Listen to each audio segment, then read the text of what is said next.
సన్నిధానములో సంపూర్ణ సంతోషం ఆరాధించుకునే విలువైన అవకాశం కోల్పోయినవన్నీ నాకు ఇచ్చుటకును బాధల నుండి బ్రతికించుటకును కోల్పోయినవన్నీ నాకు ఇచ్చుటకును బాధల నుండి బ్రతికించుటకును నీవే లేకపోతే నేనేమైపోదును అయ్యా నీవే లేకపోతే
నీవు లేనటువంటి క్షణము ఎంతో భయంకరమైనదయ్యా. ఇగో మోషే అంటున్నాడు, నీవే రాజు.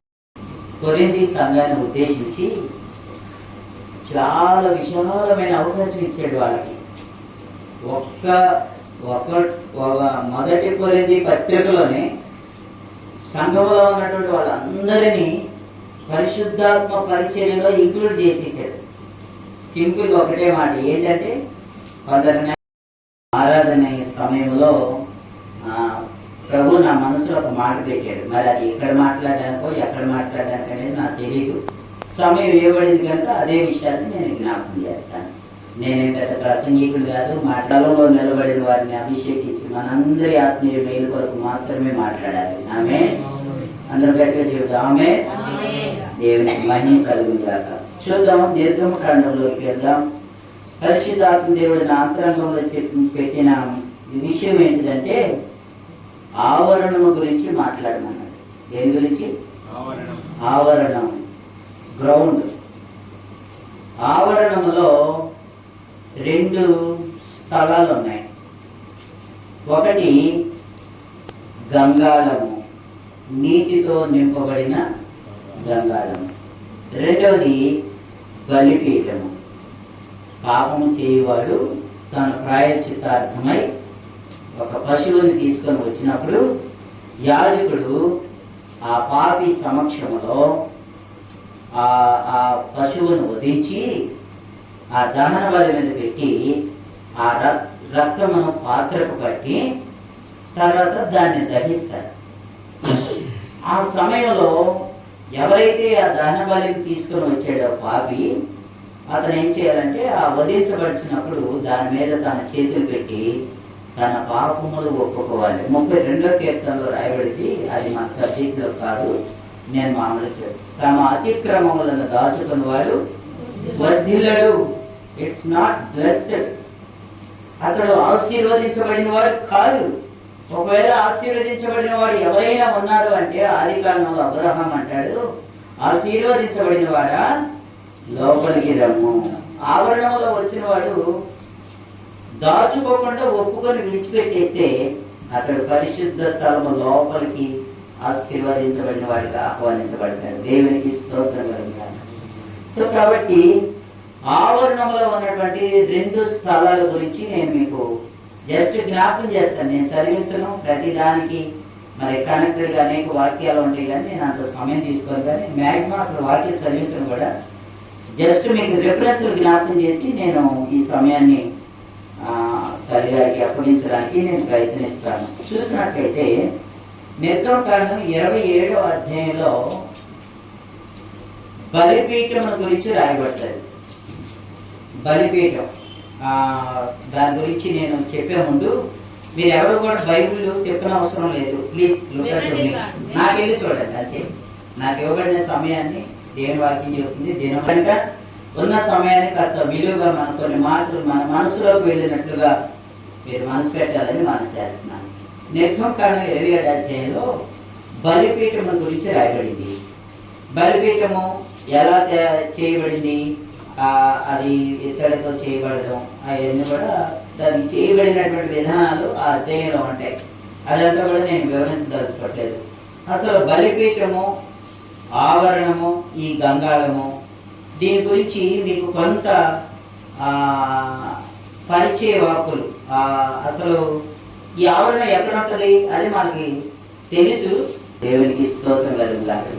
గమనించవలసినటువంటి ఒక సంగతి ఏంటంటే ఈ ఆవరణం ఎక్కడిది అంటే దేవుడు మోషేకి ప్రత్యక్షపరచబడినటువంటి ప్రత్యక్షపు గుడారం యొక్క నమూనాలో 3వ భాగం.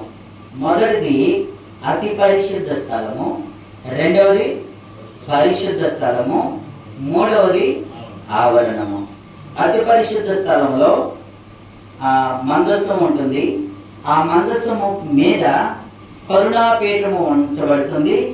అది ఇహమందు యాజకుడును పరమందు దేవునికి తప్ప ఆ స్థలము ఏ నరమాత్రుని కంట కనిపించేది కాదు.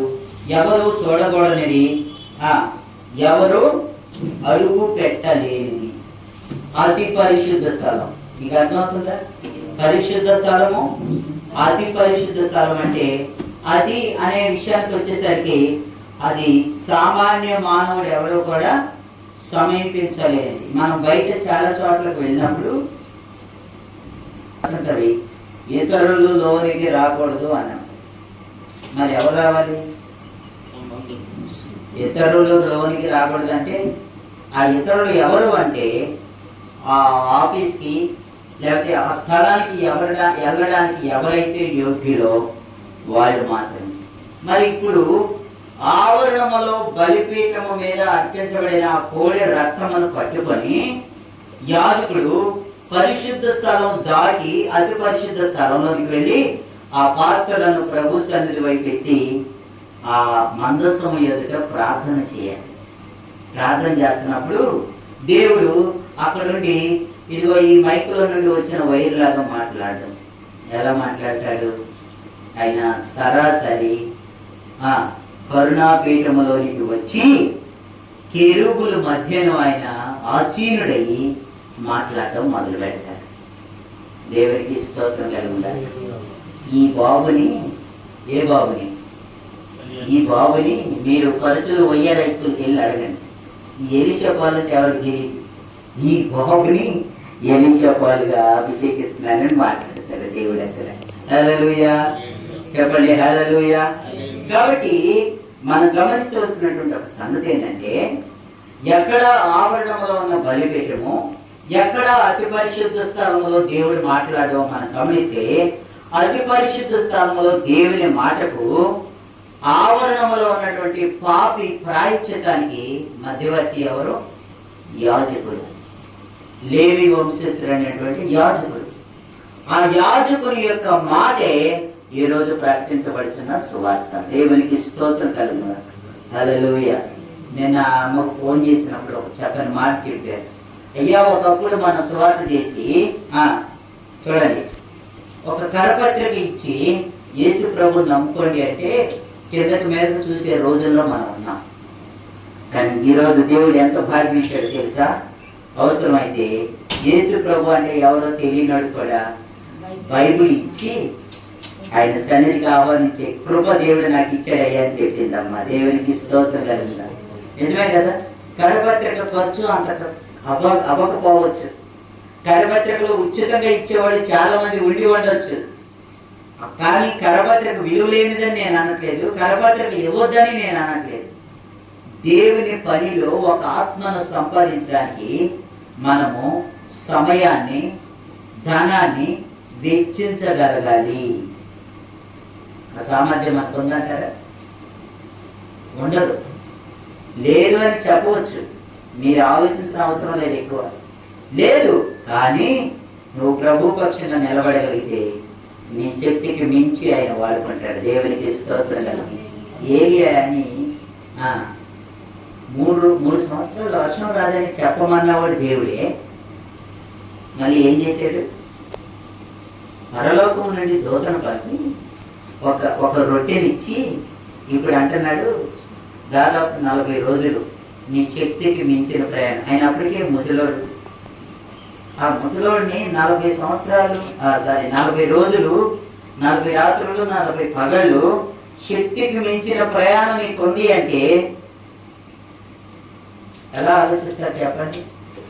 సమీపించలేనటువంటి ఆ పరిశుద్ధ స్థలములో పాలి భాగస్థులమై ఉండాలి అంటే ఖచ్చితంగా బలిపీఠం యొక్క పాత్ర మనకి ఎంతైనా అవసరం. నా చివరి మాటలో ప్రభు నాకు చెప్పమన్న మాట ఏంటంటే, సాధారణంగా మారు మనసు అనేది లోకంలో ఉన్నటువంటి అందరికీ వర్తిస్తుంది అనేది మన అవగాహన, చాలా మందికి ఉన్న అవగాహన. కానీ ప్రకటన గ్రంథము 2వ అధ్యాయంలో మనం చూసినట్లయితే ఎఫెసీ సంఘంతో దేవుడు మాట్లాడుతూ, నీవు మారు మనసు పొందితేనే సరి, లేకపోతే నేనే నిన్ను శిక్షించేస్తాను అంటాడు. ఆ మాట నాకు ఎలా అర్థమైంది తెలుసా? నువ్వు అర్పించాల్సింది ఆ బలి పశువుని కాదు, అసలు నువ్వే దహన బలిగా అర్పించబడితే నీకు మారు మనసు ఏంటో తెలుస్తుంది అని దేవుడు నాతో అనేక సందర్భాల్లో జ్ఞాపకం చేసి ఆయన సన్నిధిలో బలపరుస్తూ వచ్చాడు. దేవునికి స్తోత్రం కలుగుగాక. పరిచర్యలో ప్రభు నాకు ఇచ్చిన అనుభవాల్లో ఇది ఒక పాట కూడా రాశాను. నీ చిత్తం అనేడు బలిపీఠముపై నా జీవితాన్ని అర్పిస్తానయ్యా. అబ్రహాము తన కుమారుని అర్పించినట్లు, ఏలియా బలిపీఠము ద్వారా బయలు ప్రవక్తలను వధించినట్లు, దావీదు బలిపీఠము ఎదుటనే నీవే నిజమైన దేవుడు అని తన హృదయాన్ని అర్పించుకున్నాడు. ఆ ప్రకారమే మా జీవితాలను కూడా అర్పించుకొని మీ ఎదుట మేము పరిశుద్ధులము, ఎఫెసీ పత్రిక 1వ అధ్యాయం 5వ వచనంలో చూస్తే, మీ ఎదుట మేము పరిశుద్ధులమును నిర్దోషులమై ఉంటున్నట్లు మా పక్షమున మొరపెట్టుచున్న ప్రధాన యాజకుడు నీవే. ఆ పరిశుద్ధ స్థలమునకు యోగ్యులుగా చేయటకే ఈరోజు మమ్మల్ని బలిపీఠం ఎదుకు యోగ్యులను చేశావు అని నేను అనేక సందర్భాల్లో ఈ వాక్య భాగాల ద్వారా జ్ఞాపకం చేసుకుని ప్రభు సన్నిధిలో ముందుకెళ్ళగలగడానికి దేవుడు కృపనిచ్చాడు. దేవునికి స్తోత్రం కలుగుగాక. కనుక మనమందరం జ్ఞాపకం చేసుకోవాలి. యాకోబు ఒకరోజు తన ప్రయాణంలో నిద్రపోతున్నటువంటి సందర్భంలో తలగడగా రాయి పెట్టుకొని పడుకున్నప్పుడు ఏం కనబడిందట? భూమి ఆకాశమునకు నిచ్చెన వేయబడడం, దేవదూతలు ఎక్కుతూ దిగుచుండడం చూశాడు. తెల్లవారులేసి అంటాడు, ఇది భయంకరమైన స్థలము, ఇది దేవుని మందిరమే కానీ వేరొకటి కాదు. అంటే దేవుని మందిరంలోకి వస్తున్న నీవు ఆయన పరిశుద్ధ స్థలములోనికి నువ్వు వస్తున్నావు. ఆయన పరిశుద్ధ స్థలములోనికి నువ్వు వచ్చే ముందు నువ్వేం చేయాలి తెలుసా? నీ అంతరంగపు అతిక్రమములను ఒప్పుకొని, నేను అన్యుల గురించి చెప్పట్లా, రక్షణ పొందిన వారమైనా సరే అనేక సార్లు ఈ పాపపు లోకములో పొరబడుచున్నటువంటి మన బ్రతుకులను ఆయన సన్నిధిని సమీపించే ముందు మనం ఎక్కడికి రావాలి? బలిపీఠము ఎద్దకు రావాలి. బలిపీఠము మన పశ్చాత్తాపం. ఆయన సన్నిధికి మన అంతరంగము పరిశుద్ధపరుచుకుని వచ్చినప్పుడు యాజకుడు తన పరిశుద్ధ స్థలములో మనతో సహవాసం చేస్తాడు. దేవునికి స్తోత్రం. అటు కృప, అటు యోగ్యత ప్రభు మనకు అందరికీ అనుగ్రహించగాక. సమయించిన దైవ సేవకురాలు అమ్మగారికి నా వందనాలు.